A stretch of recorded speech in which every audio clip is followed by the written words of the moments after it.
cover the basics for your homework part 2. Homework 2, part 2. So what we are covering is phase classification and verification. So far, let's do a little recap. You have seen like the different methods of regularization and, of course, the mathematical definition of convolutional and neural networks in class. So just for logistics, I don't know if you have access to the website right now. You can download also the notebook and the slideshow, although we are going to do some minor corrections in the slideshow. And then, well, this is mainly the 4 main points that we are going to cover today. So the problem statement, the model architectures, the learning objective functions, and data explanation. So for the problem statement, the main task will be phase classification. So you will be classifying faces, images of faces from many different people with an ID or with a label. And then the phase verification, we will be using transfer learning.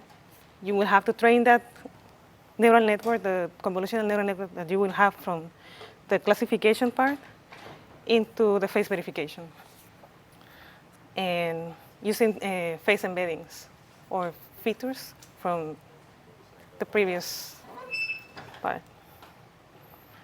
And then, so for classification, this will be let's see, it's like a many-to-one task. So you will have many different phases, and then from that you will have to predict one label. And then the verification, you will have one phase. Is that how it is, right? And then from there, you will have to predict that part as well. So this is basically the phase classification. So you will have the input phase, and then the neural network, and then from there you will extract the embeddings, the feature embeddings from the image, and then that goes into the classification, and then from there you will get like from the learning objective function, and after that you will get the probabilities of that phase. And then for the phase verification, it will be, again, the same thing. So you will have the phases, then from the neural network, you will get those embeddings and the phase detection. That goes past into the neural network, and then the feature extraction, and then you will have to match the image that you have with the database that you will get, or the data set. And after that, you will get the ID.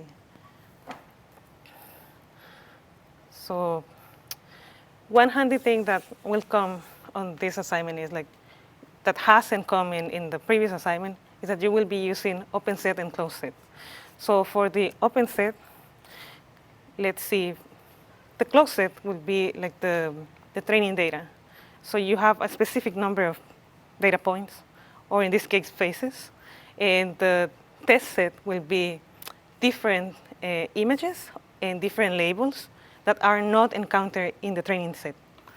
So that will be like the tricky part. And then, so this is mainly, again, the same. So you will have that training set, and then the testing set may not be the same as the training set. And then from there, you will have to classify those images. And then the verification, again, comes into different set of images as well. And then you will get like the final result. Right? And then another point will be the transfer learning. So the face recognition that we are performing is only on the closed set, right, for the homework?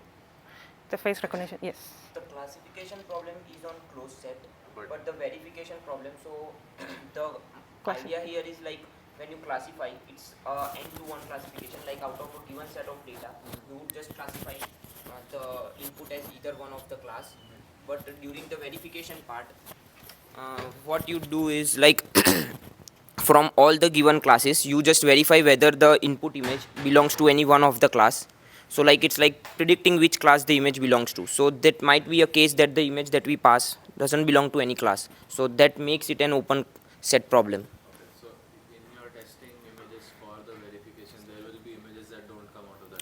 Yeah, true. So basically, the part 2 of the homework has two subparts, right? Like classification and verification. But won't we do the verification when we train the model to classify?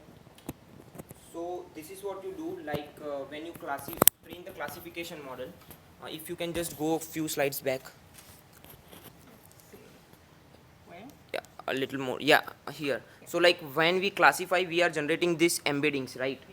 So during verification, what we would do is we would directly use these embeddings, because these embeddings has actually learned the features present in the image, features for a particular image. So during verification, we would directly use these embeddings, feed the image, and try to learn whether the embeddings of the feeded image belongs to any one of the learned embeddings, and just predict whether these faces are same or not. So, like in verification part of the part 2, Mhm. like do we train the model again? Or No, no, no, no. You just use the transfer learning concept, right? Because you have already learned the embeddings here. That's exactly where I'm going, actually. Yeah. So one good thing or advice that I can give you is these diagrams will be like a good guide for you to follow what you have to do, actually. And then, well, just like he mentioned right now, the transfer learning. So you will have like the training set and then the source of your data. And then, oops, just put this.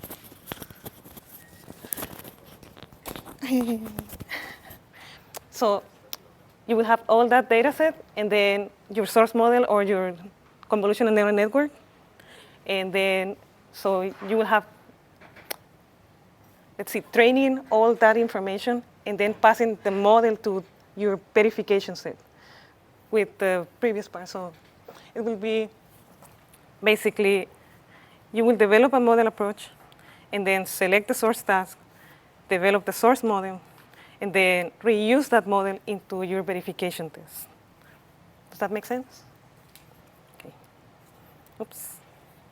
And then well, now we have some of the model architectures that are useful for this task as well.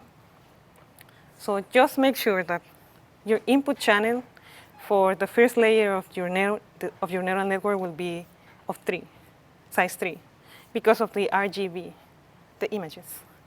And then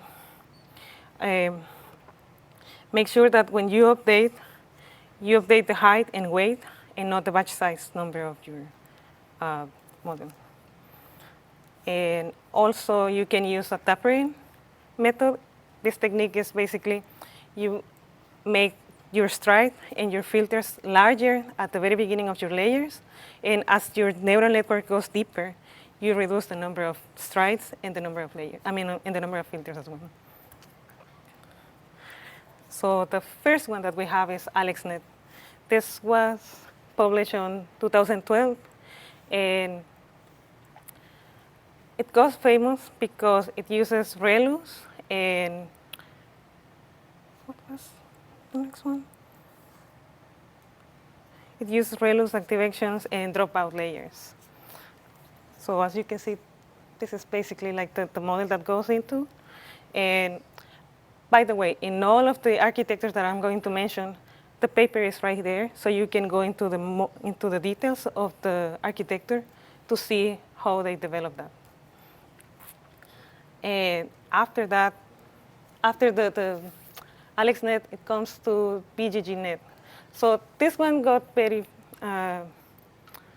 it takes like the task or the, how can I say this?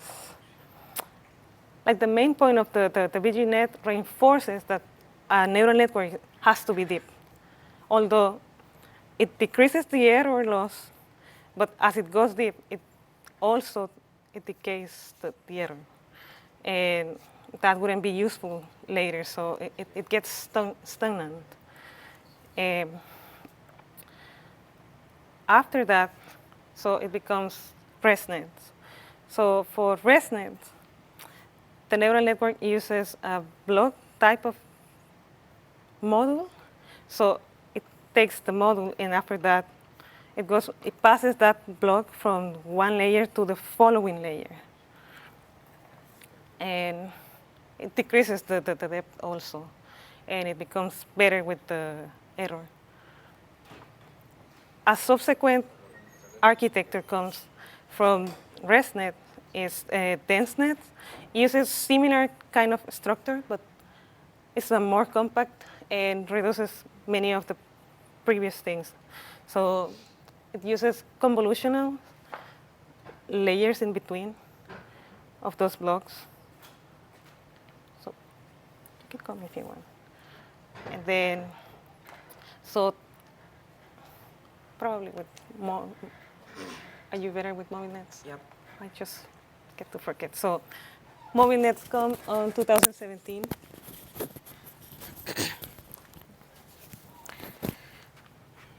Oh, it's MobileNet and Triplet. Yep. So like so far what we have covered is the basic training objective, like what we need to do in the homework 2s, part 2s. And we saw some of the architectures, like we started from LXNet, then we saw VGGNet, but both of these architectures are just fully convolutional neural network. And what we found out is adding something like ResNets, actually we can go deeper and have better performances. So that is the main motivation of using ResNets.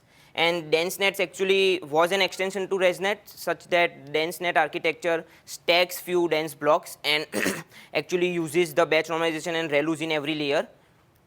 And finally, these are the two papers that we recommend, the MobileNets and the ShuffleNet, that we would cover to implement for homework 2, part 2.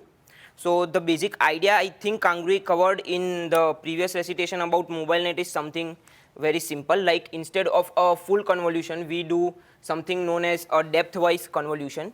So depth-wise convolution will cover two parts, a depth-wise convolution step and a point-wise convolution step. So first we just do a step depth-wise convolution, then a point-wise convolution. We don't see much more accuracy performance, but when we look at the efficiency, MobileNet and MobileNet V2s are much faster than the existing implementation. We strongly recommend to go and read this paper, because though there are implemented versions of MobileNets and ShuffleNets, you would have to implement both of these or either of these for the homeworks by your own. You cannot just use the existing architectures. And these are ShuffleNets. So ShuffleNets follows the similar concepts as MobileNet, like ShuffleNets also work on the depth-wise convolution and the point-wise convolution. But the main motivation in the ShuffleNet is the higher computations goes into the point-wise convolution step during the MobileNet. So ShuffleNet tries to reduce this computation by just shuffling across the channels. So these are the two architectures that we suggest you look into and explore the papers for, because this would be the architectures that you would be implementing. And you, like, these are architectures that are present within PyTorch, but we expect you guys to implement on your own rather than just going through the existing implementations. So now once the problem statement and some model architectures are clear, let's now look at the learning objectives so that would help you gain more better results for your homework part 2s. So first of all, our like during part 1s, what we measured was the how much correct we predicted the phoneme. The same way, the evaluation metrics here would be the area under the curve. And the idea behind this is we first make a ROC curve. ROC curve just is just created by plotting true positive rates against false positive rate. And area under the curve is just the area under this particular curve where our line and the EER point meets. So let's now look at some of the cases of area under the curve. So for this first particular case, where we have both the values as 0 here, true positive as well as false positive rate as 0, this simply means that we are classifying everything as a negative sample. Nothing is being classified as a positive sample.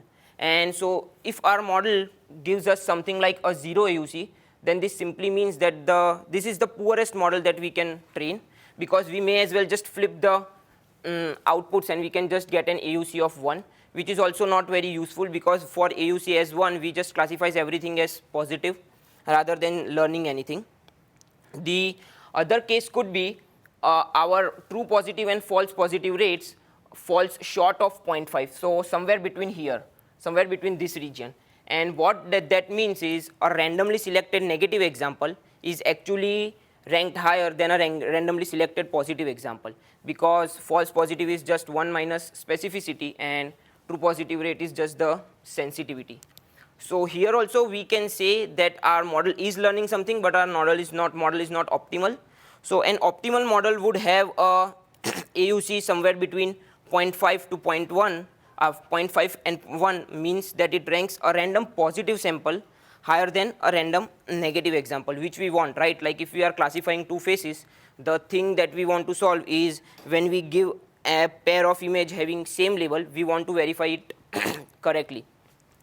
So your evaluation matrix, and while you train, you just aim for AUC between 0.5 and 1. If your evaluation matrix is somewhere between this, then we can say that our model is actually learning something. And on 0.5, it's just random guessing. It is doing not more than just flipping a coin to say whether the pair is correctly classified or not. And finally, let's look at some of the techniques for doing this. So in comes the discriminative features. So far for classification, what we just do is we just learn a boundary that just separates one class from other class. But what discriminative features means is, along with increasing the interclass distance, they also try to reduce the intraclass distance. So we can see that there is a cluster forming of all the red examples and all the blue examples. So a simple cross entropy loss would not be able to determine the discriminative features, or is not enough for determining the discriminative features. So what we would do is we would go through some of the loss functions that actually helps us to generate better discriminative features. And the motivation for this is following. Like during our verification, what we want is two persons having images in different light conditions, in different color conditions, in different angles and poses, should be, if they are the same, then they should be close enough so that our model can predict that these two points are essentially the same. So let's look at some of the loss functions that actually helps us achieve this. Are the discriminative features supposed to be the embeddings? So what we would do is the embeddings are generated such that the discriminative features are close enough. Discriminative features are essentially the representation of the image, yes. So in a way you are correct that these are just the embeddings. So what we do is these are also the embeddings here.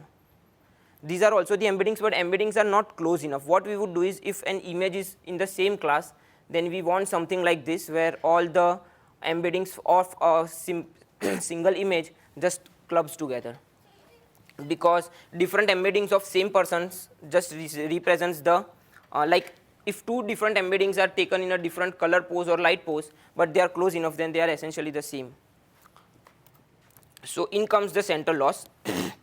This was a paper in 2016, and what it does is it just joins our SoftMax loss with discriminative loss. And there are few of the cases. So like this is the overall joint objective, where we just train our SoftMax loss along with the center loss for class labels, and the objective of center loss is also given. So what we can see is when we are keeping this center loss too low for lambda as 0.001, we can see that this is no better than just the separable features, right? Like we are seeing that all the data points of MNIST are classified, but they are not that separable. But as we increase the lambda values, what we can see is the features moves away from each other, and so the basic objective is the interclass distance increases. At the same time, the intraclass distance decreases. And when finally we set lambda to 1, we see something like this.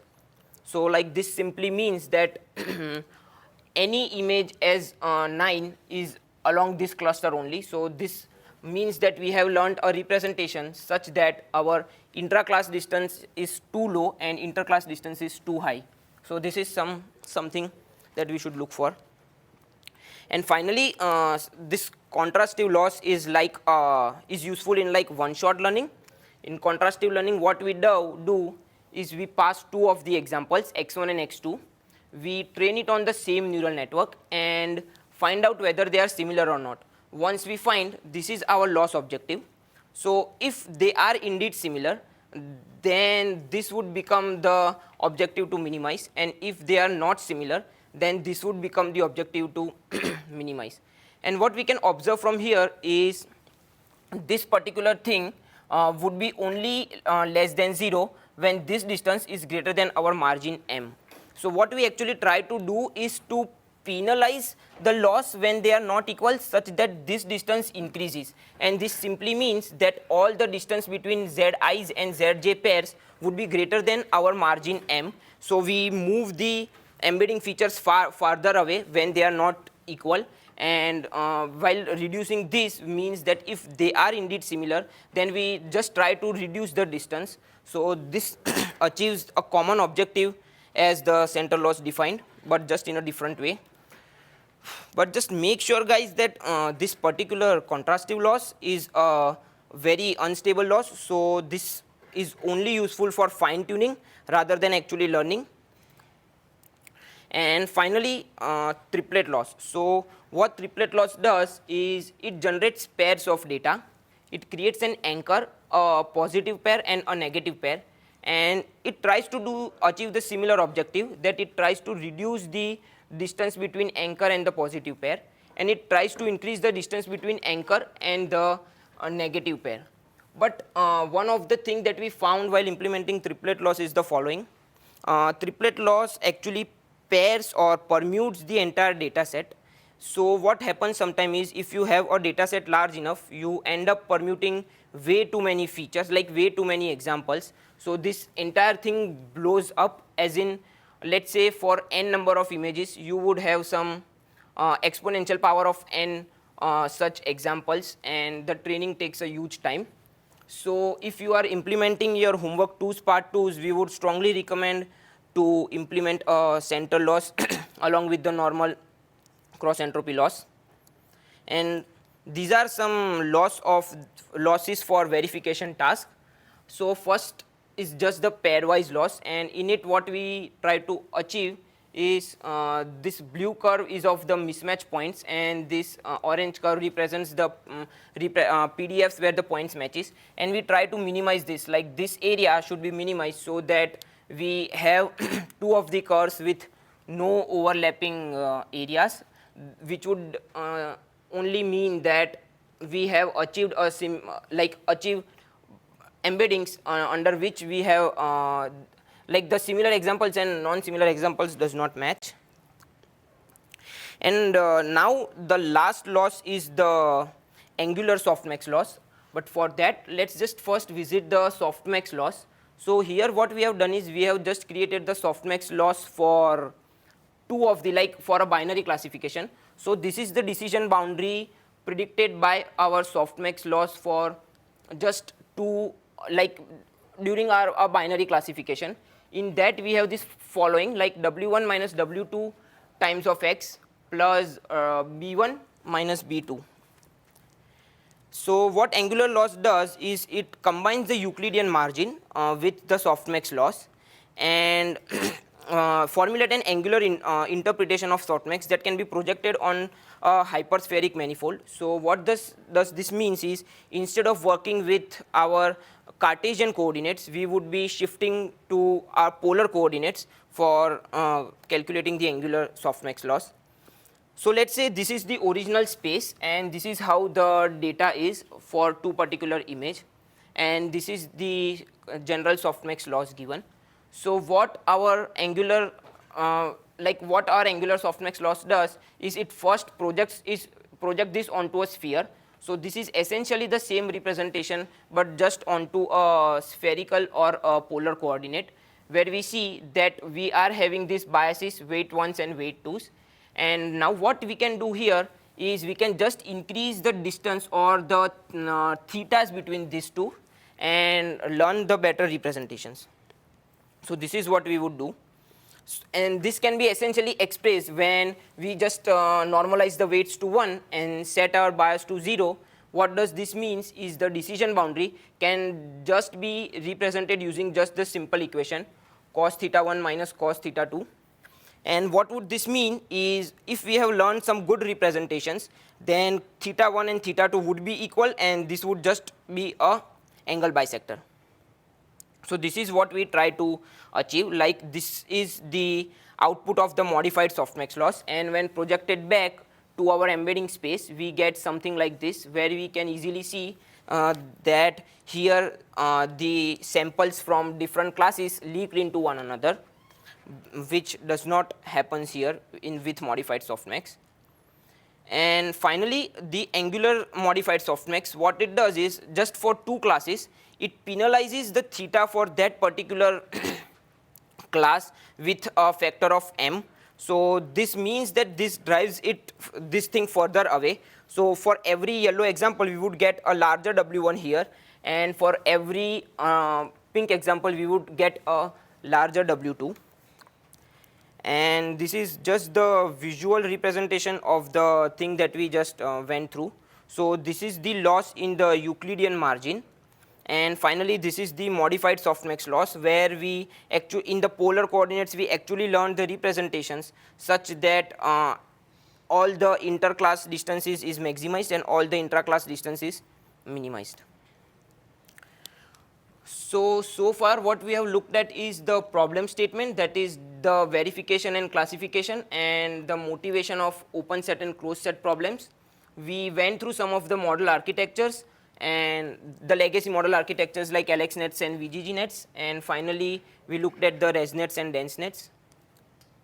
For like the learning objective, Mm-hmm. so could you go over a little bit better the connection between our classification verification task?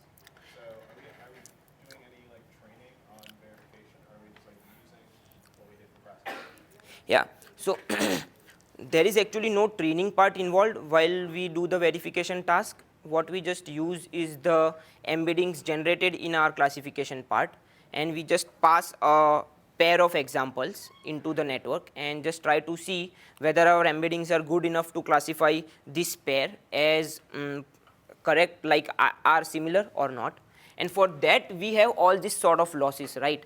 So what we do is, while training, we want to learn embeddings such that the correct examples are close enough to one another and are farther away from, like the similar examples are close enough to one another and are farther away from non-similar examples. So every loss that we covered is actually achieving the same objective. In it, like what we are trying to do is, we are just trying to reduce the interclass distance and reduce the intraclass distance and increase the interclass distance. So like all the either the center loss or contrastive loss or triplet loss all tries to achieve the similar objective, wherein for a given anchor we would want that the positive example has lesser distance and anchor and negative example has more distance. So for like verification, you like pass two images, well, like, Yeah. if the probability that they're like the same is like greater than like a half, then like you classify it as something. So like in verification there would be no classification, right? You say like they're the same. Yeah, yeah, that's the objective. Using like the center loss. Yeah, not only center loss, like if you have not trained it on center loss and just trained it on simple softmax loss, then also the objective is satisfied, right? Because essentially using softmax loss we are able to predict this first boundary. So essentially we have learned some representation using just the softmax loss. What center losses and other loss objective does is actually clubs the same embeddings together. So that is the whole objective. Like you can do this entire thing using just the softmax. Introducing other form of learning objectives is just to make sure that we learn better embeddings of the given data set. So when we're training, we use center loss during training. We should Yes. use it during verification. You use center losses or any of the loss given during training, so that means classification. You don't mix them though. So like if you do cross entropy loss during training, you have to use it during verification. During verification, actually we do not do the backprop, right? Like the model is not learned during verification. Verification just simply uses the embeddings generated during the classification task. So it does not matter. In verification, there is no idea of training the model. In verification, the idea is just using the learned features or just the motivation of transfer learning. Like the learned embeddings, we would just directly use these embeddings to figure out whether a given pair of image is similar or not. So you have mentioned several losses. Mm-hmm. You said like the center the Angular SoftMax also has good results. So can you compare those both and which is? Yeah, so like for center loss, I personally have implemented center loss and I have found very good results on center loss. As for Angular softmax loss, what it tries to do is actually the same task of what a center loss is achieving, right? The objective of both of them is the same, just the learning thing is different. In center loss, what we learn are the centers around which our data point would revolve, and in Angular loss, what we learn is this thetas like theta 1 and theta 2, such that the embedding representations of the point gives us better verification accuracies. So it may happen like if you train for considerable amount of time, that center loss would also give you good results as Angular softmax loss, but we would try to, like, we would need to see these results empirically, like how Angular softmax and center loss behaves in the similar environment.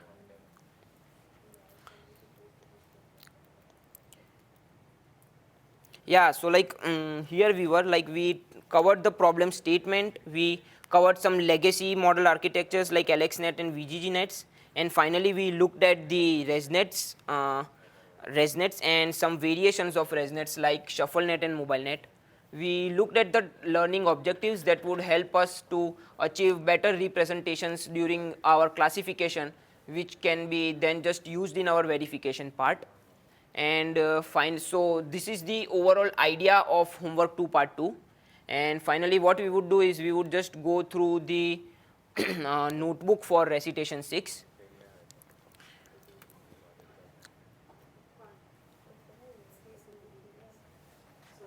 Oh, you have.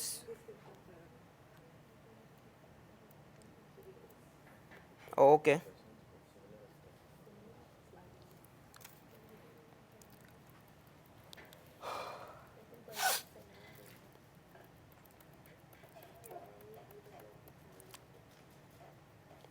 Yeah, so here's a summary for what I just said. Like, you will be using transfer learning for face verification, and we would follow develop model approach. So that means we would first develop a model and then just transfer what we have learned. We would train a convolution neural network to first perform and face classification and verify if two intermediate samples belong to same person or not. And we would fine tune the network to learn more discriminative features, as in all the steps covered during the learning objectives. And this is some of the basic statistics on validation, training and testing data. So like for training, we have around 2300 face IDs and the verifications and testing trials are given in a file, wherein validation and testing would be an open set problem and the training would be a closed set problem.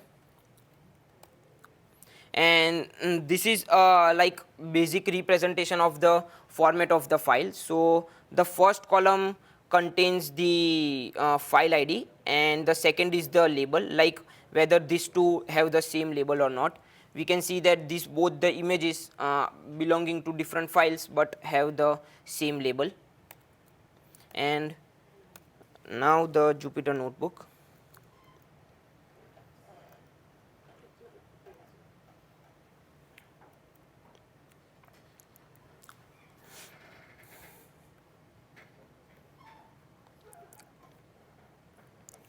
So these are few of the objective of this Jupyter notebook. Like first we would go through custom dataset and data loader, torch vision image folder dataset. Like the dataset provided to you guys is in the form of folder, so every folder contains some images. So we would see actually how to load images into our like into our environment from this image. And we have covered a small residual block. Like this small residual block network is not enough, but the objective to cover this is to motivate you guys to how to actually design the entire model that you would design, either a MobileNet or a ShuffleNet or any other good papers that you find. And finally we have given some implementations of standard loss functions like center loss and triplet loss, which you can just go forward and use during your classification part when we are developing the model. So this is just the basic imports that we do. And what we see is that the image dataset class is very much similar to the basic data loader that we did in our part homework 1 part 2. There is nothing new here. The only word of caution here is what PyTorch does is, let's say we are given sequences of files in a folder. So there is a folder named 1 which contains all the files belonging to class 1. There is a folder named 2 which contains all the files belonging to class 2. But what PyTorch would do is, when we load this data, after 1 it reads in alphabetical order, so it would read 10, and what PyTorch would do is it would actually label all the images present in folder 10 as 2, because this is the second folder it has seen. So to avoid this, we need to come up with some sort of representations where we map that a particular image belongs to a particular class, as in a particular label. When you train and you validate, this thing does not matter, simply because due to the reason that even if we are saying that a particular image is belonging to class 10, then during training all the images belong to the same class. But when you test, your model would give false outputs, and which would mess with the Kaggle results. So this is the function of the parsing of the data that you would use. What this does, it just maps your IDs with the class, like in which class this particular ID belongs. So during training you have a proper label, like this particular ID belongs to this class. So just look forward for this function when you start implementing your classification, else your classification results would be messed up.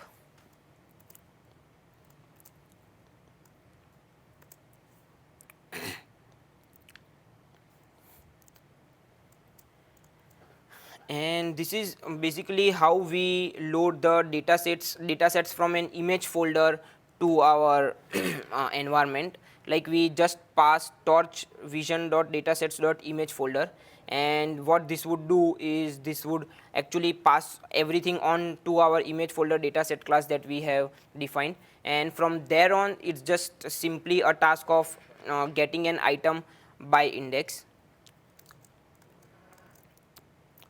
So this is just a small implementation of our residual block, and we can see that residual block does nothing more than just defining a con2d channel, implementing a batch norm, and then again another shortcut thing. And inside our forward, what we do is we just pass it through relu, then our batch normalization, but then again the same x is added to our self shortcut, and finally it returns.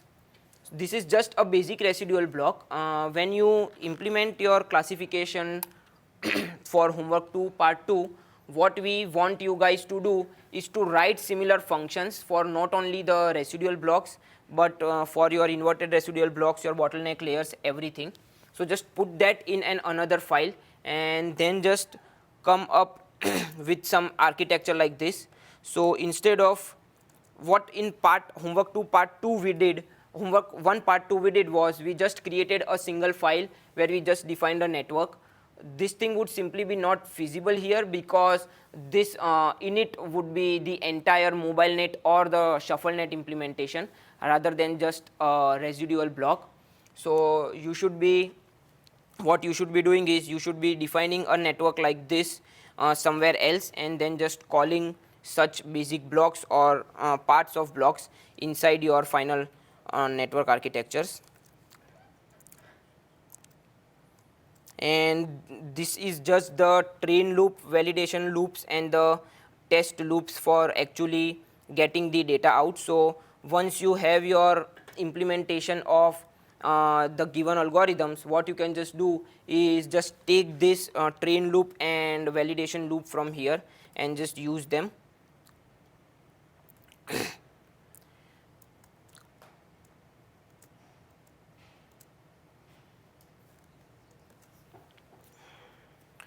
So the basic motivation to cover this, yeah.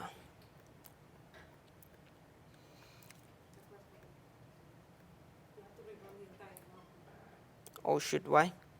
Because that part is defined previously. Let's just try.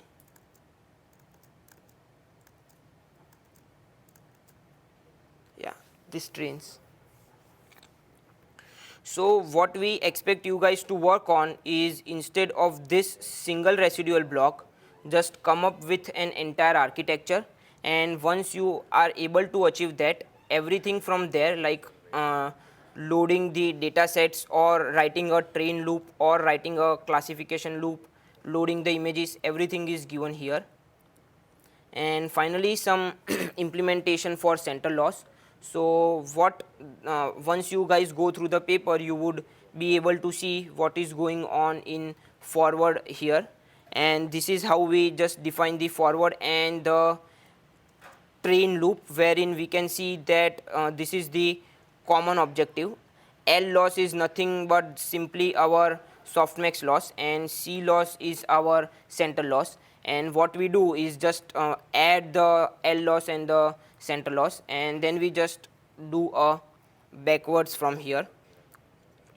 So this particular center loss implementation we have adapted from this GitHub repo, but we would recommend you guys to not look at the existing implementation, actually go over through the paper and try to implement some sort of learning objective, either a center loss or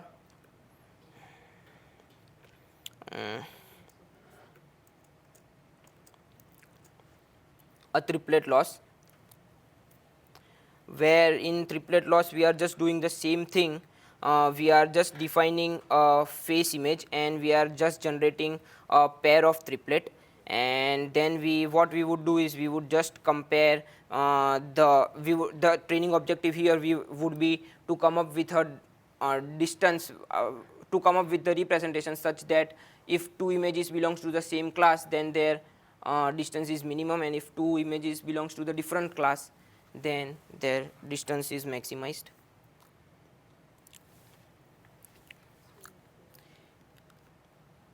Yeah, so that's all from us today. Like, this notebook was developed by our Avenger at Silicon Valley campus, Bonan. So thanks to him, and that is all from us today.